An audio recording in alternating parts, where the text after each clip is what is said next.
A minister from Hmong Christian Church and an insurance agent for 22 years, Dr. Zhongjia He is the owner and president of Hmong-American Insurance Service, located on 2016 Brackett Avenue in Eau Claire, Wisconsin. His team consists of his assistant, Tu He, and secretary Rochelle Chang.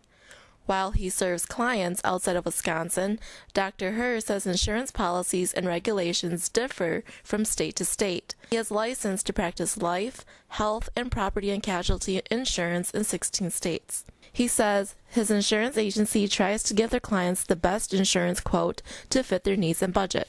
If you're a good student, usually we have discount for it, but for health and then for other than that, no. But for auto, if you are a good student, if you get B average, yes, we do.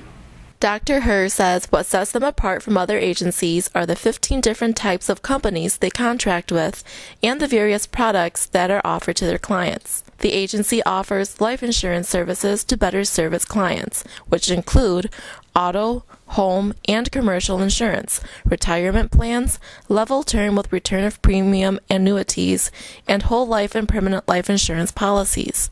To defray costs for his clients, he says his agency offers various discounts.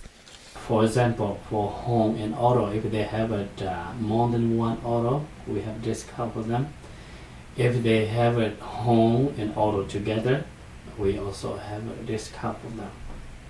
For first-time insurance buyers, Tu He suggests that they should understand the details of their policy and make sure that they are buying a sufficient amount of insurance to cover their needs. From Hmong Eau Claire, I'm Jessie Yang.